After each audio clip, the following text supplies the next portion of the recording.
ও মুসলমানের সন্তানেরা, স্পষ্ট ভাষায় ইসকনকে বলতে চাই, বাংলাদেশের মানুষ ঘুমিয়ে আছে, চুপ করে আছে বলে মনে করবেন না আমরা ঘুমিয়ে গেছি। আমরা ঘুমানোর জাতি নাই, আমরা শাহজালালের জাতি, আমরা শাহপরানের জাতি, আমরা ইখতিয়ার উদ্দিন মোহাম্মদ বিন বখতিয়ার খলজির জাতি। আমরা তো সেই জাতি রাসূলের সৈনিক হিসেবে ৩১৩ জন মুজাহিদ ঐক্যবদ্ধ হয়ে বদরের প্রান্ত যেমন করে ঝাঁপিয়ে পড়েছিল, আবারও ইসলামের জন্য প্রয়োজনে জীবন দেওয়া হবে, কিন্তু ইসকনকে ১ ইঞ্চি মাটি ছেড়ে দেওয়া হবে না। ও মুসলমানের সন্তানেরা, রকপুরবাসীকে বলে দিতে চাই, মুসলমানদের ইমানের বাঘ দেখেছো কিন্তু বাঘের হুঙ্কার দেখো নাই, মুসলমানদের ইমানের পাহাড় দেখেছো কিন্তু পাহাড়ের ওজন দেখো নাই, মুসলমানদের ইমানের সাগর দেখেছো কিন্তু সাগরের গভীরতা দেখো না। স্বাধীন হয়ে গেছে বলে ঘুমানো যাবে না, নারকীয় তাণ্ডব চালানোর জন্য আমাদের আপা মাঝে মাঝেই সিগন্যাল দেয়। কথা বলেন না কেন? বোঝাবার জন্য বলি, একটা বাঘ জঙ্গলে মায়ের সাথে থাকে, হঠাৎ করে পথ ভুলে চলে আসছে বাহিরে। উৎসুক জনতা পেল বাঘের ছানাটা, চিন্তা করলো এত সুন্দর ছানা জঙ্গলে আর ফিরে যেতে দিব না, আমি বাড়িতে গিয়ে লালন পালন করব।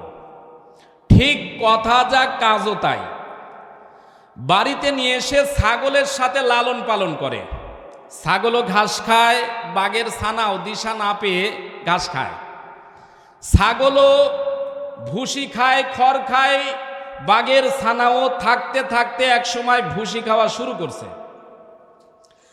রাখাল মালিক জঙ্গলে নিয়ে গিয়ে ছেড়ে দিয়েছে। এমন সময় জঙ্গলের একটা বাঘ চিন্তা করছে অন্তত শিকার ধরে খাওয়া দরকার, কিন্তু আজীব ব্যাপার, বন থেকে বের হওয়ার পর দেখতেছে ছাগলের সাথে আমার জাতি ভাই ঘোরাঘুরি করে।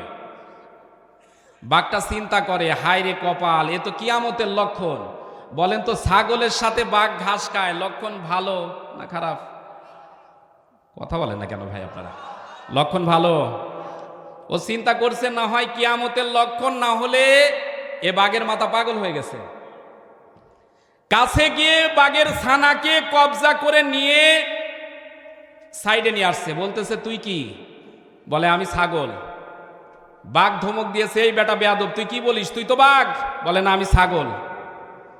ও বুঝতে পেরেছে এর মানসিক সমস্যা আছে। পাশেই একটা জঙ্গলের পাশে, একটু নড়াচড়া করা যাবে না এখানে, পাশে একটা পুকুরের কাছে নিয়ে গিয়ে বলছে, দেখ তো তোর চেহারা আর আমার চেহারার কোনো মিল আছে? ও তাকায়া দেখে মামার চেহারার ভিতরে যেমন করে ডোরা কাটা দাগ, আমার চেহারায় ডোরা কাটা দাগ। আমার চেহারায় যেমন লোম, তার চেহারায় লোম। আমাকে দেখতেও যেমন দেখা যায়, মামার চেহারাও ঠিক তেমন দেখা যায়। বলে বল তো তুই কি? বলে আমি ছাগল। আবার ধমক দিছে, বেটা বেয়াদব, তুই বুঝতেছিস না তুই একটা বাঘ? ও বুঝতে পেরেছে, হ্যাঁ আমি বাঘ। তাহলে তুই এখানে কেন? বলতেছে, যেহেতু তুই শিক্ষা পেয়ে গেছিস বাঘ, এখন থেকে আমার যা কর্ম তোরও তাই কর্ম। বলে মামা তুমি তো চলে যাচ্ছ, আমি তো এতদিন ঘাস খেয়ে বেঁচেছি, আজকে থেকে আমি ছাগল বা অন্য প্রাণী শিকার করব। আমার তো শিং নাই মাথায়, আমি কি করব? বাঘ যাওয়ার সময় সবক দিয়ে দিচ্ছে, ভাগ্নে, বাঘ ছাগল শিকার করার জন্য শিং লাগে না, বরং ময়দানে যদি একটা বাঘের মতো হুঙ্কার দিস, ছাগলের 14 নাম্বার বাচ্চা যতগুলো আছে পালাবার জন্য জায়গা খুঁজে পাবে না। ও মুসলমানের সন্তানেরা, স্পষ্ট ভাষায় ইসকনকে বলতে চাই, বাংলাদেশের মানুষ ঘুমিয়ে আছে, চুপ করে আছে বলে মনে করবেন না আমরা ঘুমিয়ে গেছি। আমরা ঘুমানোর জাতি নাই, আমরা শাহজালালের জাতি, আমরা শাহপরানের জাতি, আমরা ইখতিয়ার উদ্দিন মোহাম্মদ বিন বখতিয়ার খলজির জাতি।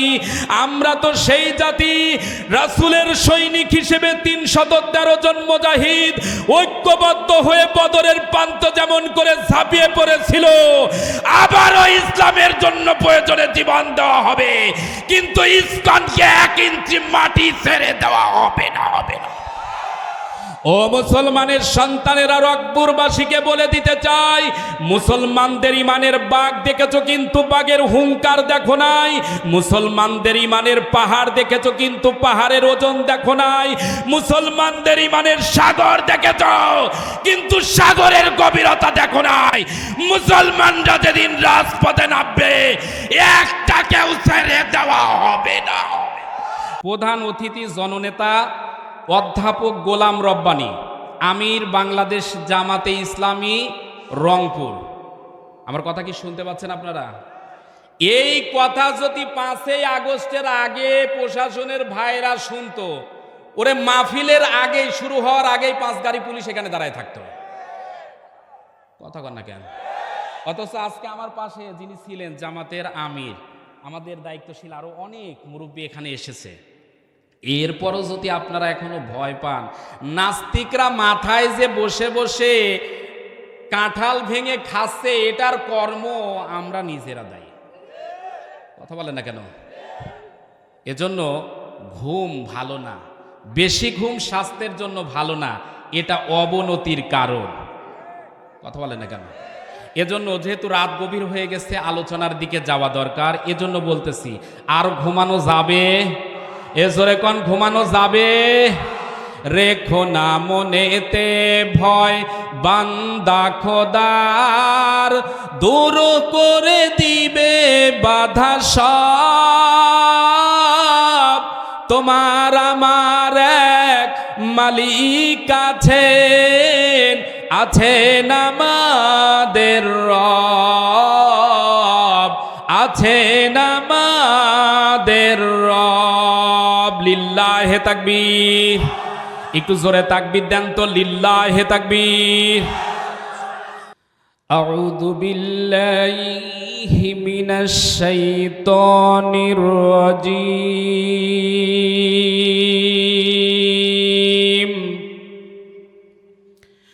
বিসমিল্লাহির রহমানির রহিম।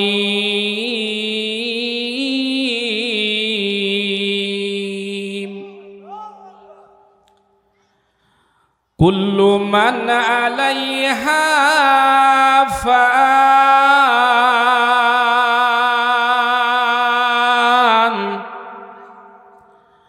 ওয়া ইয়াবকা ওয়াজহু রাব্বিকা যুল জালালি ওয়াল ইকরাম।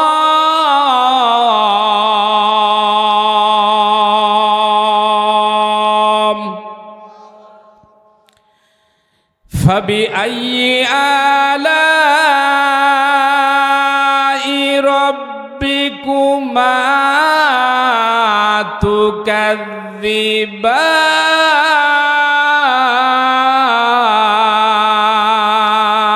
تكذبان إن الله وملائكته يصلون على النبي يا أيها الذين آمنوا صلوا عليه وسلموا تسليما اللهم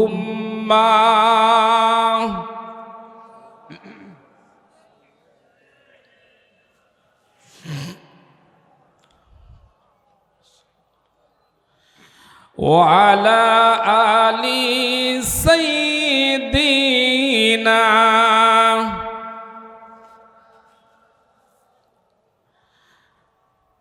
আপনাদের কি রাসূলের সাথে কোনো দুশ্মনী আছে, শত্রুতা আছে?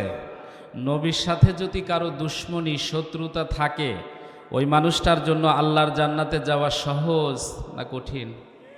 তাহলে কাল বিলম্ব না করে হৃদয়ের সকল ভালোবাসা উজাড় করে দিয়ে, হিংসাত্মক মনোভাবকে দূর করে দিয়ে, যতটুকু আল্লাহ শক্তি সামর্থ্য ভালোবাসা হৃদয়ে দান করেছে, সকল কিছু বিশ্ব নবীর জন্য উজাড় করে দিয়ে দরুদ পড়ি। আল্লাহুম্মা হুম্মা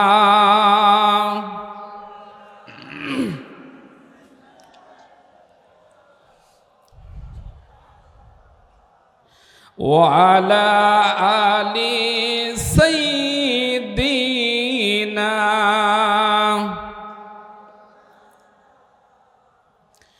কোরআনের কথা আমি বলতে চেয়েছি, এই কি আমার অপরাধ? হোক অপরাধ করব প্রতিবাদ, হোক অপরাধ করব প্রতিবাদ, কোরআনের এই সুর গেয়ে যাব। কোরআনের কথা আমি বলতে চেয়েছি, এই কি আমার অপরাধ? আল্লাহুম্মা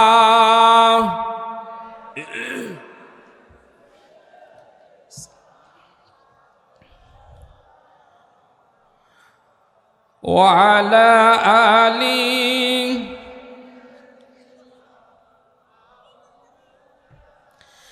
লা ইলাহা ইল্লাল্লাহ, লা ইলাহা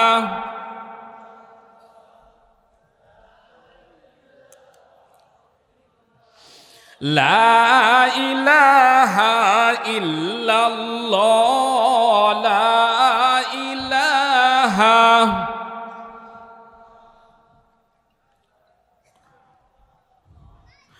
জান্নাতের দরজায় থাকবে তালা, খুলবে কিভাবে সেই যে তালা? জান্নাতের দরজায় থাকবে তালা, খুলবে কিভাবে সেই যে তালা? দুনিয়াতে নামাজ পড়লে, দুনিয়াতে নামাজ পড়লে খুলে যাবে তোমার তালা। লা ইলাহা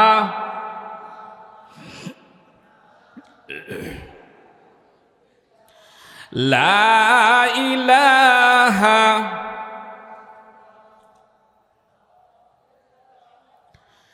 লা ইলাহা ইল্লাল্লাহু মুহাম্মাদুর রাসূলুল্লাহ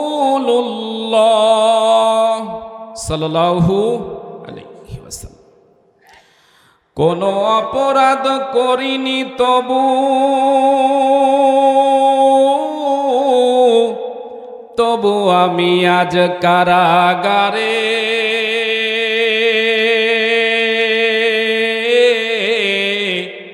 বিনা দোষে জেলে আমায় পাঠায় জালিম সরকারে। কোনো অপরাধ করিনি তবু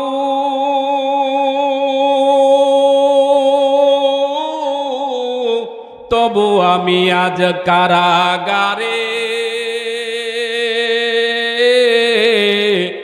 বিনা দোষে জেলে আমায় পাঠায় জালিম সরকারে। কান্দিস না মা আমার মতো হাজার সোনার ছেলে,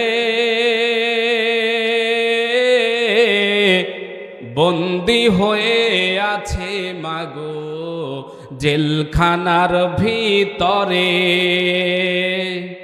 সত্য কথা বললে মাগো, সত্য কথা বললে মাগো গুলি করে মারে।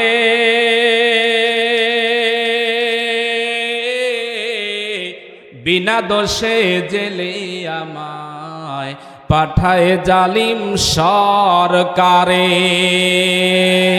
কোনো অপরাধ করিনি তবু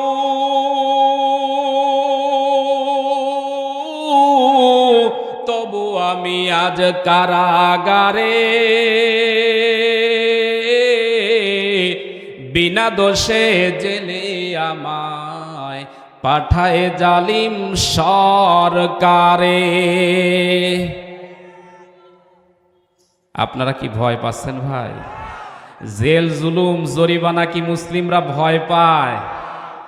5 আগস্টে প্রমাণ হয়ে গেছে মুসলমানরা জীবনে মৃত্যুবরণ করে একবার, মুনাফিকরা জীবনে মারা যায় বারবার। এ মুসলমানরা তো সেই জাতি যারা জীবন দেয়, শহীদ হয়, কিন্তু একমাত্র আল্লাহ ছাড়া কারো কাছে মাথা বিক্রি করতে জানে না। সুতরাং রংপুরবাসী, আপনাদেরকে মিঠাপুকুরবাসীকে বলতে চাই, জানাতে চাই, আমাদেরকে আর যাই হোক না কেন ভয় দেখিয়ে বলেন তো দমিয়ে রাখা সম্ভব? যারা সাধারণ মানুষ, আমি মনে করি তাদের ভিতরে ইমানের পাওয়ার, ইমানের তাকত আরো বেশি। এরা যদি শোনে ইসলাম নিয়ে কটূক্তি হচ্ছে, আল্লাহকে নিয়ে কেউ গালি দিয়েছে, নবীকে নিয়ে কেউ গালি দিয়েছে, ওরা সিদ্ধান্ত নেয় ততক্ষণ পর্যন্ত ময়দান ছাড়ব না যতক্ষণ পর্যন্ত 3.5 হাত বডির ভিতরে রূহ আসা যাওয়া করে।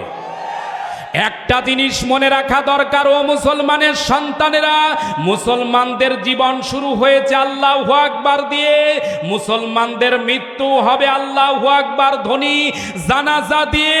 সুতরাং আপনি কে যদি আমাকে যদি 3.5 হাত মাটির নিচে জীবন্ত যদি দাফন করা হয়, আর ওই জায়গা থেকে মুসলমানের সন্তানেরা যদি ফিরে আসতে পারে, নিশ্চিত আপনি মনে রাখতে পারেন নারায়ে তাকবীর আল্লাহু আকবারের ধ্বনি তুলতেই থাকবে, তুলতেই থাকবে। কারো বাবার সন্তানের ক্ষমতা নাই কেন? সুতরাং কারা কারা রাজি আছো মুসলমান হাত তোলা, আল্লাহকে দেখা।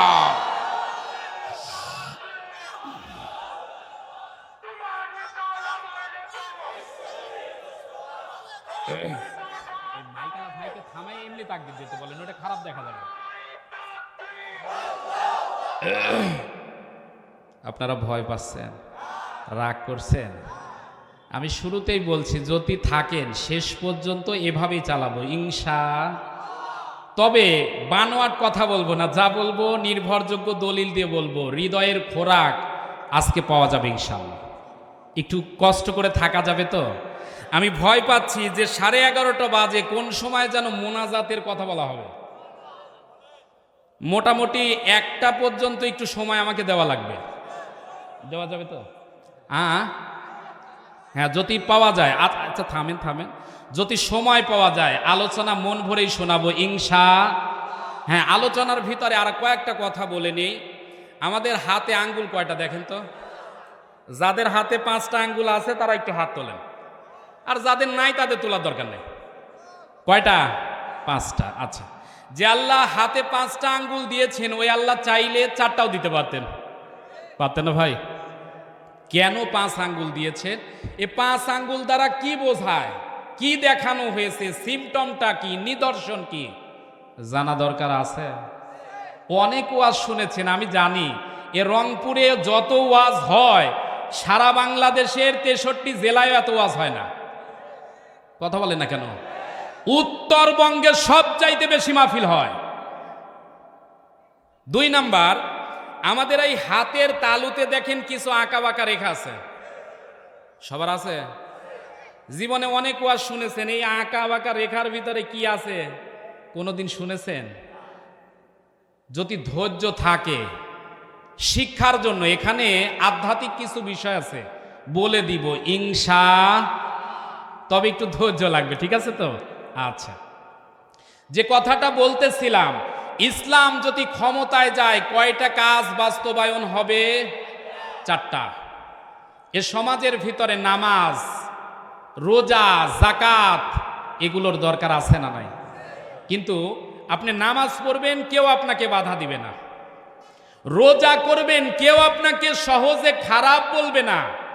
আপনি রোজা রেখে যদি একটা হিন্দু অর্ধশীত এলাকাতেও চলে যান, সেখানে গিয়ে যদি বলেন আমি মুসলিম, আমি রোজা রেখেছি, একটু ইফতারি করতে চাই, একজন হিন্দু ভাইও আপনাকে বসার ব্যবস্থা করে দিবে।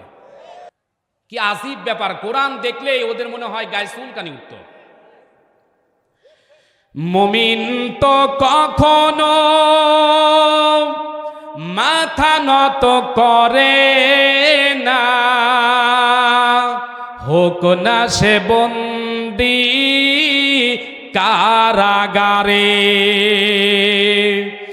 মুমিন তো কখনো মাথা নত করে না, হোক না সে বন্দী কারাগারে।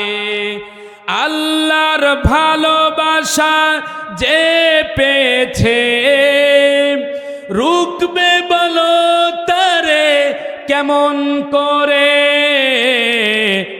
মুমিন তো কখনো মাথা নত করে না, হোক না সে বন্দী কারাগারে। লিল্লাহে তাকবীর।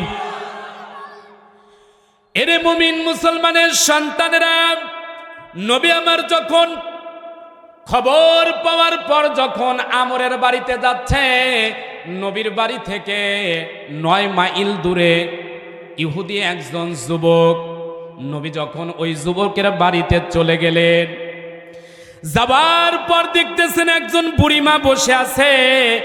নবী আমার সালাম দিলেন, আসসালামু আলাইকুম ওয়া রাহমাতুল্লাহ। একবার, দুইবার, তিনবার সালাম দিচ্ছে, কিন্তু বুড়িমার কোনো জবাব নাই। নবী আমার যখন ফিরে চলে আসবে, এমন সময় বুড়িমা ডাক দিয়ে বলতেছে, কে গো তুমি, সালাম দাও।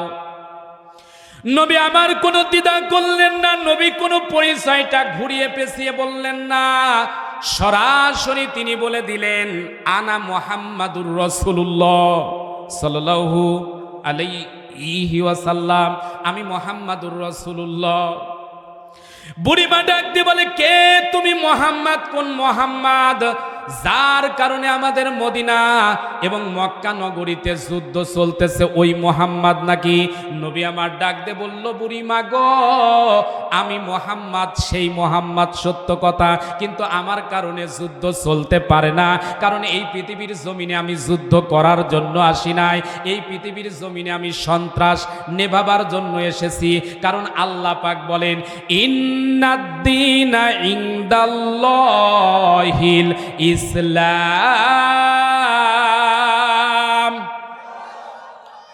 নবী আমার ডাক দিয়ে বলে, বুড়িমা গো, এই পৃথিবীর জমিনে আমি ইসলাম প্রতিষ্ঠিত করার জন্য এসেছি, সুতরাং আমি এই পৃথিবীর জমিনে অশান্তি সৃষ্টি করতে আসি নাই। বুড়িমা ডাক দিয়ে বলে, বাবা তুমি এখানে কেন এসেছো? বলে, এখানে এসেছি আপনার সন্তানকে কালিমার দাওয়াত দেওয়ার জন্য। সুবহানাল্লাহ বলবেন না? বুড়িমা ডাক দিয়ে বলে, বাবা তুমি কি আমার সন্তানকে চেনো? কি সমস্যা? কোনো সমস্যা?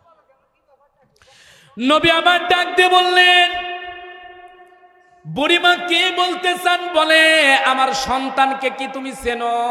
আমার সন্তান হলো একজন মস্তান, আমার সন্তান হলো একজন টেরারিস্ট, আমার সন্তান একজন উগ্রপন্থী। যদি তোমারে দেখে সহ্য করতে পারবে না, কারণ আমার সন্তানের একটাই দোষ, দাড়িওয়ালা, টুপিওয়ালা, পাগড়িওয়ালা দেখতে পারে না। বুঝে থাকলে বলুন তো, আমাদের সমাজে এরকম কিছু মানুষ আছে না? নাই? ওরে সব সহ্য হয়, কিন্তু দাড়িওয়ালা সহ্য হয় না। সব ভালো লাগে, কিন্তু হুজুররা পার্লামেন্টে যাবে, এটাই অনেকেই সহ্য হয় না। এ কথা কন না কেন? সব ভালো লাগে, ওরা জানে হুজুররা সৎ, এটা ওদের সমস্যা না। হুজুররা ভালো মানুষ, এটা ওদের সমস্যা না। হুজুররা মসজিদ চালাতে পারে, এটাও সমস্যা না। কিন্তু ওদের একটাই ব্যথা, হুজুররা যদি পার্লামেন্টে চলে যায়, ওরে আমরা যে চুরি ডাকাতি করে খাই, এটা মারা বন্ধ হয়ে যাবে। এই জন্যই দেখবেন কিছু মানুষের বর্তমানে মাথা খারাপ হয়ে যাচ্ছে। ওরে যে কোনো কায়দায় হুজুর ঠেকা, হুজুর ঠেকা, হুজুর টাকা, এই স্লোগান উঠেছে। কথা কন না কেন? বুড়িমা ডাক দিয়ে বলেন, আমার সন্তান ওঠার আগে চলে যাও। নবী আমার ডাক দিয়ে বললেন, মা গো মা, আজকে চলে যাচ্ছি, কিন্তু আগামীকালকে আবার আসবো। এই মুহূর্তে নবী আমার যখন বাড়ি থেকে চলে গেছে, আমর ইবনে সাবেত এমন সময় ঘুম থেকে উঠেছে, ঘুম থেকে ওঠার পর ঢাক দিয়ে বলে, মাগো আমাদের বাড়িতে একদিন 2 দিন পর্যন্ত চুলা জ্বলে না, আমাদের বাড়িতে একদিন রান্না হলে আর একদিন খাবার থাকে না। ও মায়া তো মনোটনের মধ্যে থাকি গো, আমাদের বাড়িতে কোথা থেকে মেশকো আম্বর আসলো? ও মা আজকে আমাদের বাড়িতে এত সুন্দর সুঘ্রাণ কোথা থেকে পাওয়া যায়? মাগো মা এত সুন্দর আতরের বাসনা কোথা থেকে আসে? বুড়িমা ডাক দিয়ে বলে, বাজান আমি কোনো আতরের ব্যবস্থা করি নাই, দামি কোনো আতর কিনি নাই, কিন্তু আমাদের বাড়িতে একটা মানুষ এসেছিল, ওই মানুষটা আসার সঙ্গে সঙ্গে বাড়িতে যেন মেশকো এবং আম্বরের গন্ধ দিয়ে আমার আল্লাহ বাড়িটাকে পরিপূর্ণ করে দিয়েছে।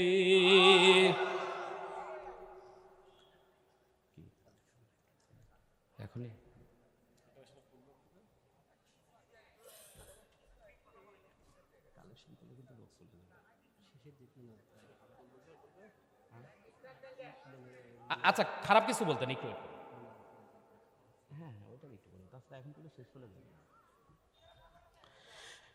আপনারা বিরক্ত হচ্ছেন, আপনারা রাগ করতেছেন বোঝা যাচ্ছে আপনাদের। এরে মুমিন মুসলমানের সন্তানেরা, যে কথাটা শোনাচ্ছিলাম, নবী যখন চলে যায়, আমর ইবনে সাবেত যখন ঘুম থেকে উঠছে, বলে কে আসছিল মা বলো তো? নবীর কথা শুনলেই রাগ হয়ে যাবে। মা দুঃখিনী ডাক দিয়ে বলে, তোমাকে বলা যাবে না? বলে না মা, বলতেই হবে, বলতেই হবে। এমন সময় সন্তানকে ডাক দিয়ে বলে, বাজান বলতে পারি, কথা দেওয়া লাগবে, ওই নবীর কোনো ক্ষতি করবা না, ওই মানুষটার কোনো ক্ষতি করবা না। এমন সময় সন্তানকে বলে, আজকে আমার বাড়িতে যে মানুষটা এসেছিল, ওই মানুষটা হলো আখিরি জামানার পয়গম্বর নবী মুহাম্মাদুর রাসূলুল্লাহ। আমর ইবনে সাবিদের মাথার ভিতরে যেন আগুন ধরে গেল। ডাক দিয়ে বলে, মা কোন রাস্তা দিয়ে গেছে একটু খবরটা দাও, যে মানুষটার মাথা কেটে আনতে পারলে আবু সুফিয়ান ঘোষণা দিয়েছে 70টা লাল উট পুরস্কার পাওয়া যাবে। ও মা ওই মানুষটার মাথা কাটতে চাই। বলেন তো, যে মানুষটা নবীর মাথা কাটতে চায় ওই মানুষটা কি ভালো? এজোরে কোন ভালো? যারা আলেমদেরকে ফাঁসির রশিতে ঝুলিয়ে মিষ্টি খায় ওই লোকটা কি ভালো? এজোরে কোন ভালো?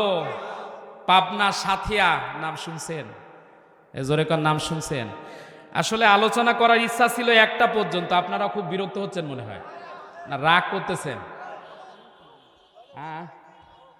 না আপনাদের অবস্থা দেখে মনে হচ্ছে রাগ হচ্ছে আপনাদের।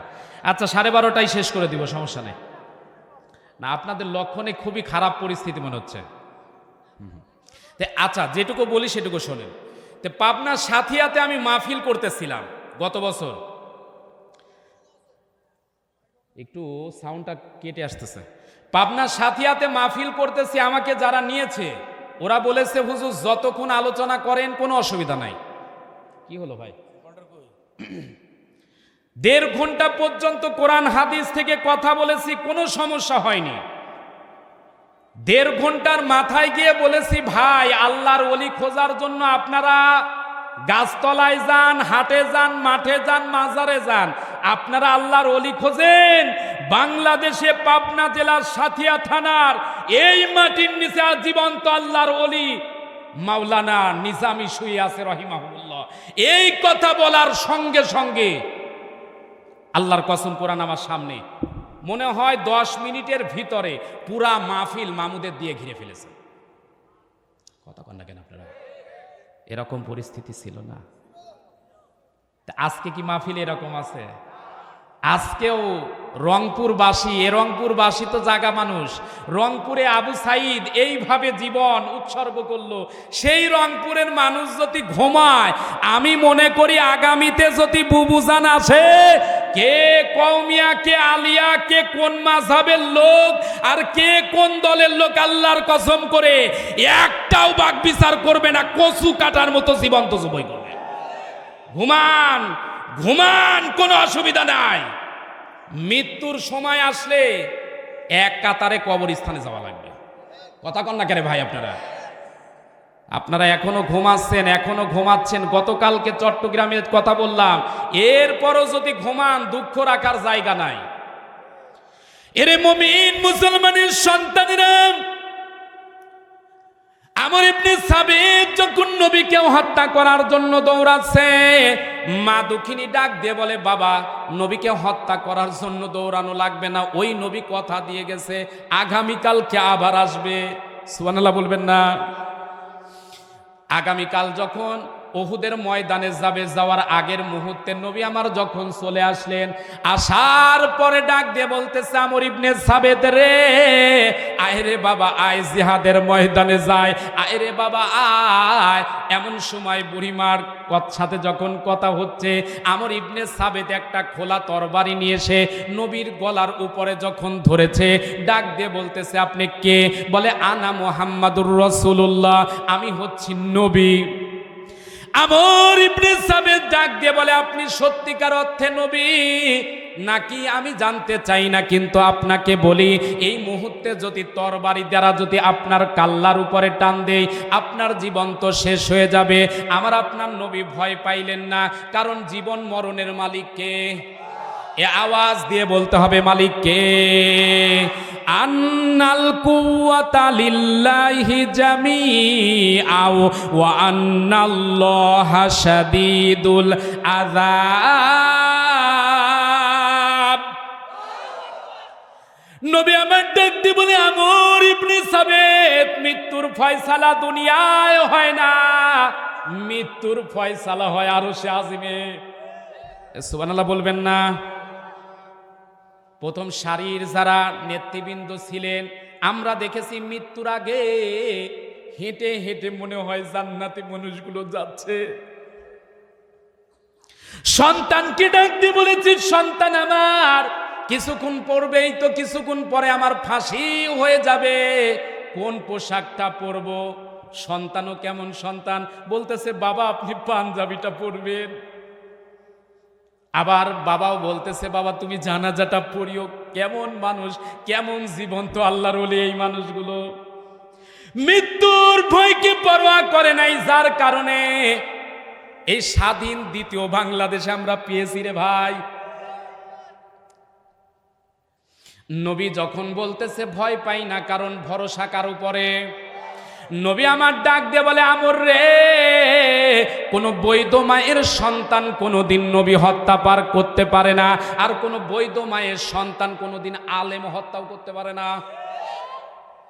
বলার সঙ্গে সঙ্গে মা দুঃখিনী ডাক দিয়ে বলে, বাজান তোর কিন্তু একজন বৈধ বাবা আছে, তুই মারতে পারিস না। বলার সঙ্গে সঙ্গে আমরের হাত থেকে তরবারি জমিনে পড়ে গেছে। সুবহানাল্লাহ বলবেন না? নবী আমার যখন চলে যায়, বুড়িমা দুই চোখের পানি ফেলে ফেলে কাঁদতেছে। আমর ডাক দিয়ে বলে, মাগো কাঁদো কেন, কাঁদো কেন? বুড়িমা ডাক দিয়ে বলে, এই মানুষটাকে কোনোদিন দেখি নাই, চিনি নাই, কিন্তু মনের ভিতরে ভালোবাসা এসে গেছে। এই মানুষটা কোনোদিন যুদ্ধ করতে পারে না, এই মানুষটা কোনোদিন যুদ্ধ অপরাধী হতে পারে না, এই মানুষটা কোনোদিন মিথ্যাবাদী হতে পারে না, এই মানুষটা মদিনায় কোনোদিন যুদ্ধ লাগাতে পারে না। কেন যেন মনে হয় এই মানুষটাই আসমান জমিনের মালিক আল্লাহ বানিয়েছে। এ বাজান, এই মানুষটা যদি আজকে যদি মারা যায়, এই মানুষটার যদি কোনো ক্ষতি হয়, আমি মা কথা দিলাম যতদিন পর্যন্ত বাঁচবো তোর সাথে আর কোনোদিন মুখ দেখাবো না, তোর সাথে আর কোনোদিন কথা বলবো না। এমন সময় আমর ইবনে সাবেতের মনটা খারাপ হয়ে বাড়ি থেকে বের হয়ে চলে গেল। বাড়ি থেকে বের হওয়ার সময় দেখতেছে ছোট্ট ছোট্ট বাচ্চারা মদিনার গলিতে প্রতিদিন খেলা করে, আজকে খেলা করে না, ছোট্ট বাচ্চারা চোখের পানি ফেলে দিয়ে কান্দে। আমর ইবনে সাবিত দেখতে বলে, বালকেরা রে, প্রতিদিন খেলা করো, আজকে খেলা কেন করো না, কান্না কেন করো? ডাক দে বলে, আমর ইবনে সাবিত রে, তুমি কি জানো না উহুদের দামামা বেজে গেছে? আমরা ছোট্ট বলে আমাদেরকে নবীজি নিয়ে যায়নি, কিন্তু মনটা চলে গেছে উহুদের ময়দানে। এ আমর ইবনে সাবিত, এখনো কি নবীকে বিশ্বাস হয় না? হাসরের ময়দানে আল্লাহর সামনে দাঁড়ানো লাগবে, আল্লাহর দরবারে কি জবাব দিবি? তোমার মতো যদি আমরা হতাম অবশ্যই জিহাদের ময়দানে যেতাম। একবার দুইবার করে আমর ইবনে সাবেত যখন এমন সময় পাহাড়ের পাদদেশে চলে গেল, যাবার পর দেখতেছেন কি আর 10-15 মিনিট চলবে তো ভাই। আমর ইবনে সাবেত পাহাড়ের পাদদেশে যাওয়ার পর যে উটদুম্বা গাদাগুলো প্রতিদিন ঘাস খায়, আজকে উটদুম্বাগুলো ঘাস খায় না, আসমানের দিকে তাকায়া তাকায়া চোখের পানি ফেলতেছে। আমর ইবনে সাবেত চিন্তা করে, হায় হায়, যে উটদুম্বা গাদাগুলো ঘাস পাইলে পাগল হয়ে যায়, আজকে ঘাস কেন খায় না, আসমানের দিকে কেন তাকায় আছে? কে যেন জবান খুলে দিয়েছে। উটদুম্বা গাদাগুলো মালিকের দিকে তাকায়া যেন কাঁদতেছে আর বলতেছে, নবীর জন্য ও আসমান জমিনের মালিক, একটুখানি জবানটা খুলে দাও। আমর ইবনে সাবেতের সাথে কথা যেন বলতে চায়, উটদুম্বা গাধার কণ্ঠ থেকে যেন আওয়াজ ভেসে আসে, এ আমর ইবনে সাবেত এখনো কি ঘুমিয়ে ঘুমিয়ে থাকবি, না নবীর প্রেমে জিহাদের ময়দানে যাবি? বলতে দেরি, আমরের ভিতরে ঈমানটা আমার আল্লাহ জাগিয়ে দিয়েছে। ওয়ামাকারু ওয়ামাকারাল্লাহ ওয়াল্লাহু খায়রুল মাকিরিন।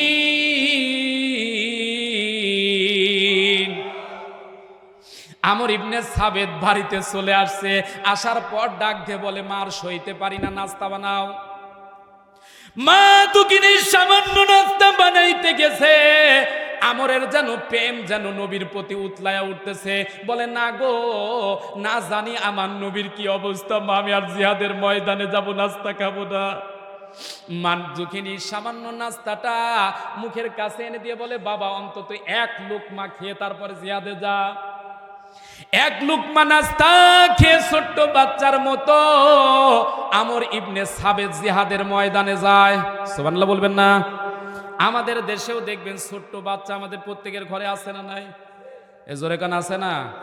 বাবা মা যখন তাড়াহুড়া করে বলে, বাবা তোর মুখে একটু তুলে দিলাম, খাইতে খাইতে হলে অন্তত যা। কথা কন না কেন আপনি? আমর ইবনে সাবেত নাস্তাটা মুখে নিয়ে যখন জিহাদের ময়দানে যখন চলে গেছে, নবী আমার দুই চোখের পানি ফেলে দিয়ে জিহাদের ময়দানে দাঁড়ায় আছে।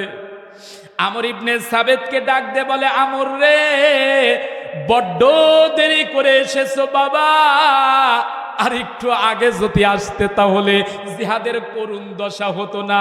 তাকায়া দেখ রে আমর, আমার দান দান শহীদ হয়ে গেছে, মাথার হেলমেট ভেঙে রক্তে রঞ্জিত আমার শরীরটা হয়ে গেছে। এ আমর, শুধু তাই নয়, তাই নয়, তাই নয় রে, তাকায়া দেখ আমার কলিজার টুকরা চাচা, যে চাচা আমাকে ভালোবাসা দিয়েছে বাবার মতো, সেই আমির হামজাকে হিন্দা নামক মহিলা পৈশাচিক জানোয়ার এমন কাজ করেছে, বুকটা ছিঁড়ে হৃৎপিণ্ডটা বের করে, নাক কেটে, কান কেটে, গলা কাটি বানাইয়া মালা বানিয়ে আমার চাচার দেহের উপরে দাঁড়িয়ে আছে। এ বলেন তো মুসলমান এটা মেনে নিতে পারে? এ জোরে কোন পারে? আমরাও দেখেছি এদেশে 3টা বার লাশের উপরে নৃত্য হয়েছে। কথা কন না কেন? 1 নাম্বার নৃত্য হয়েছিল উহুদের ময়দানে। কথা কন না কেন? 2 নাম্বার নৃত্য হয়েছিল কারবালার প্রান্তরে ইমাম হুসাইনের শরীরের উপরে। 3 নাম্বার নৃত্যটা অন্য কোনো দেশে হয়নি, আমার দেশে বাংলার ঢাকার জমিনে 2006 সালে 28 অক্টোবরে। এরে মুমিন মুসলমানের সন্তানেরা, কথাগুলো একটু হৃদয়ের কান দিয়ে শুনবেন।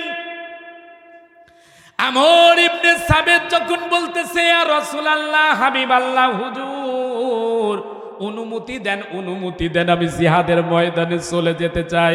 নবী আমার ডাক দিয়ে বললেন, আমর রে, তুমি এখনো তো কালিমা পড়ো নাই বাবা, অন্তত কালিমা পড়ে জিহাদের ময়দানে যাও। নবীর হাতে হাত রেখে কালিমা পড়ে যখন আমর ইবনে সাবেত চলে গেলেন, বুঝে থাকলে বলুন তো, সাহাবী আমর যখন কালিমা পড়ে মুসলমান হয়েছে, এ দৃশ্য নবী আর আমর ছাড়া কি কেউ জানে? জোরে কোন জানে?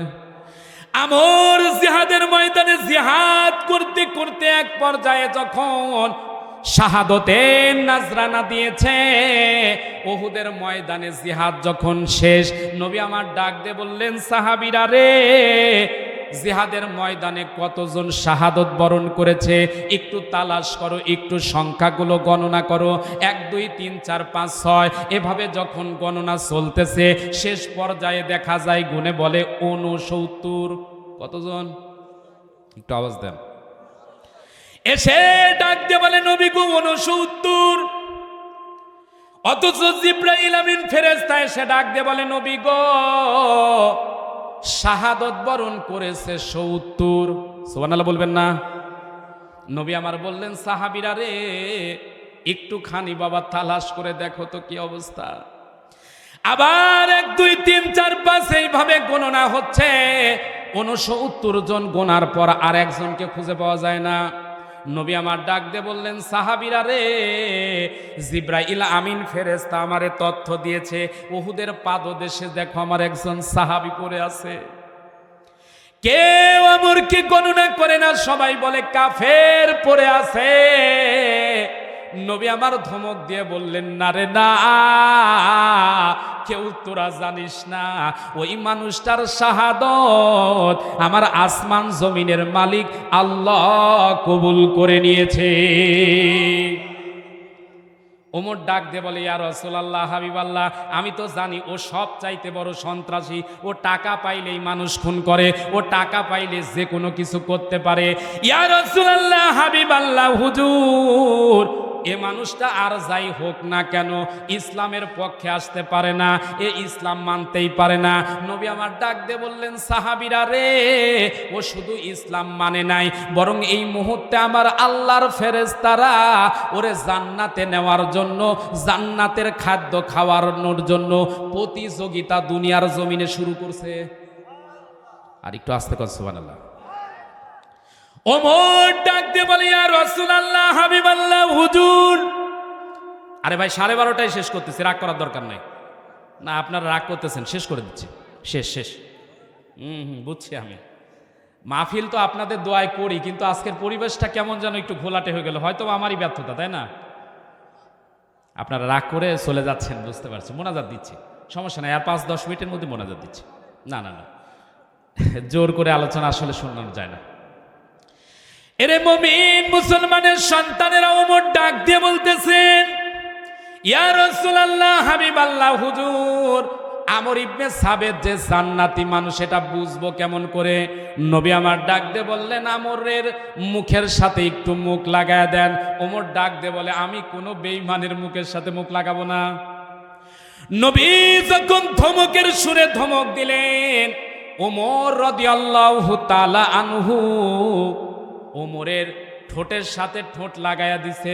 এমন সময় ঠোঁটটা ছোট্ট বাচ্চার মতো চুষতেছে। সুবহানাল্লাহ বলবেন না? ডাক দে বলে, ওমর কি হলো, এতক্ষণ বললা ঠোঁট লাগাবো না, আর এখন তুমি কেন ঠোঁটটা ছোট বাচ্চার মতো চোষো?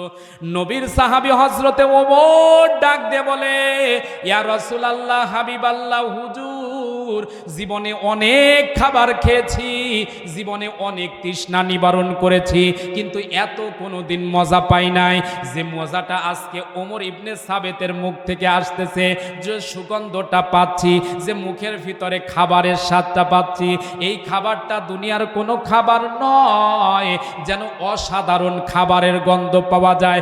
নবী আমার ডাক দিয়ে বললেন, সাহাবীরা রে, এটা কোনো দুনিয়ার খাবার নয়।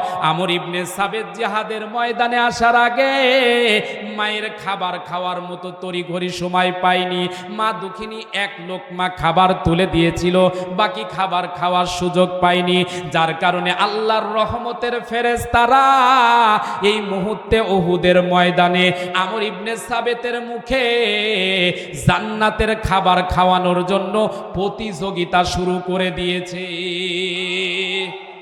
বুঝে থাকলে বলুন তো, আমর ইবনে সাবেতকে জীবনে এক ওয়াক্ত নামাজ পড়েছে? আওয়াজ দিয়ে বলতে হবে। একদিনে 1 টাকা দান করার সুযোগ পেয়েছে, একটা রোজা করার সুযোগ পেয়েছে, কিন্তু এমন কি আমল করলো জীবনের সব গুনাহ মাফ হয়ে গেল? একটা মাত্র আমল, তার জীবনের শেষ আমলটা ছিল ইসলামের বিজয় ত্বরান্বিত করার জন্য জিহাদের ময়দানে তিনি এসে গেছেন। সুবহানাল্লাহ বলবেন না? সুবহানাল্লাহ বলবেন না? পারে আজকে পর্যন্ত আপনি নামাজ পড়েন নাই, হতে পারে আজ পর্যন্ত আপনি ইসলামের কাজ তেমন করতে পারেননি, হতে পারে বিগত সময়গুলোতে আপনি রোজাও ঠিক মতো করেননি, কিন্তু আজকের মাহফিল থেকে যদি আপনি সিদ্ধান্ত নিতে পারেন আল্লাহর কোরআনের বিজয়ের জন্য যতদিন পর্যন্ত এই 3.5 হাত বডির ভিতরে রুহ আসা যাওয়া করে ততদিন পর্যন্ত ইসলামের জন্য কাজ করব, এই নিয়তে যদি আজ থেকে যদি সিদ্ধান্ত নিয়ে ময়দানে যদি ঝাঁপিয়ে পড়তে পারেন, মৃত্যুর কোলেও যদি চলে যেতে পারেন, আল্লাহ পাক আপনাকে শাহাদতের নজরানা দিয়ে জান্নাত দান করে দেবে। সুতরাং ওই রাস্তায় আপনার আমার যাওয়া দরকার আছে না নাই? এ জোরে কোন আছে না নাই? কিন্তু আমরা কি সে রাস্তায় যাচ্ছি ভাই? এ জোরে কোন যাচ্ছি? আজকে আমাদের মা বোনেরা পর্দার আড়ালে যারা আছে তারা আজকে আমাদের কি অবস্থা, তাদের কি অবস্থা? আজকে মা বোনেরা স্টার জলসা স্টার প্লাসের পাগল, আর আমরা আছি পরকানিয়া পাগল। কথা কন না কেন ভাই? এ শেষ হয়ে গেছে, আর 5টা মিনিট, ঠিক আছে ভাই? জোর করে এই 5টা মিনিট। আজকে আমাদের দেশে পরকীয়ায় একটা এমন অবস্থা হয়েছে, হাইব্রিড সমস্যার মতো সমস্যা। কথা কন না কেন? মানে স্ত্রী দেশে আছে আর স্বামী বিদেশ আছে, 180 মাইল বেগে আর একটার সাথে পরকীয়া চালাচ্ছে। এরকম ঘর আমাদের সমাজে আছে না নাই? আবার স্বামীরাও কম পারে না। অনেকেই বলে বিবাহের আগে যদি 2-4টা যদি প্রেমই না করতে পারি তাহলে কিসের পুরুষ হলাম? কথা কন না কেন ভাই?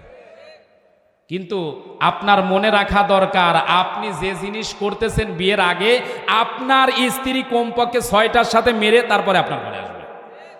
কথা কন না কেন?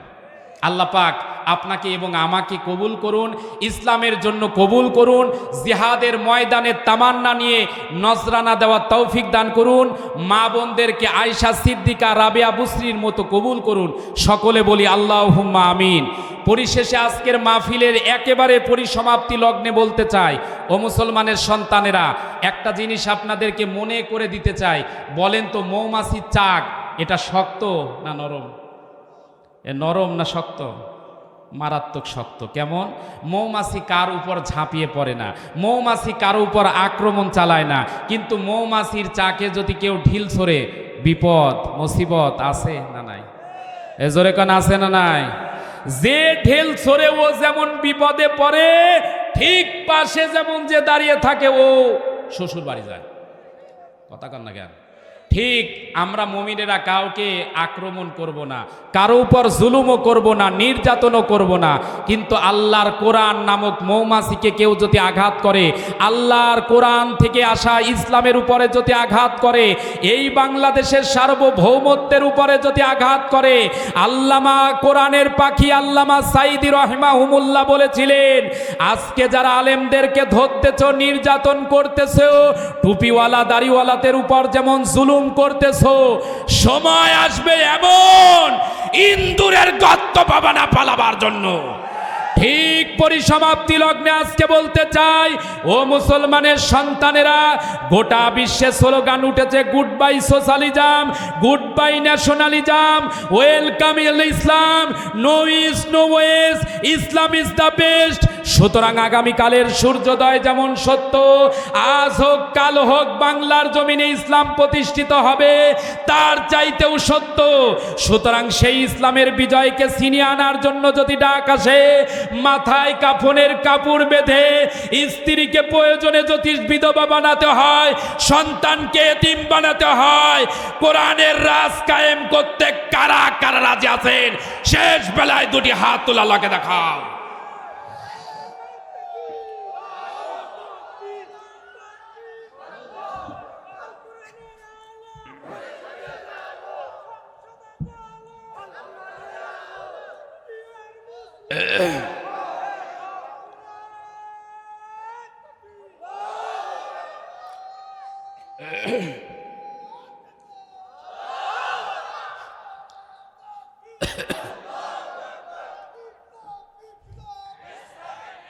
আল্লাহ আল্লাহ। যার শেষ ভালো তার সব ভালো। ভাই যে স্লোগানটা এখন দিল, এই স্লোগানটা যদি আর আধা ঘন্টা আগে দিত, ওয়াজ যা ছিল তার 3 গুণ হতো। কথা কন না কেন? আচ্ছা, যা হয়েছে এটাই হয়েছে, আলহামদুলিল্লাহ। তবে ওয়াজ মুখ্য বিষয় নয়, আমাদের সংশোধন হওয়াটা সবচাইতে বড় বিষয়।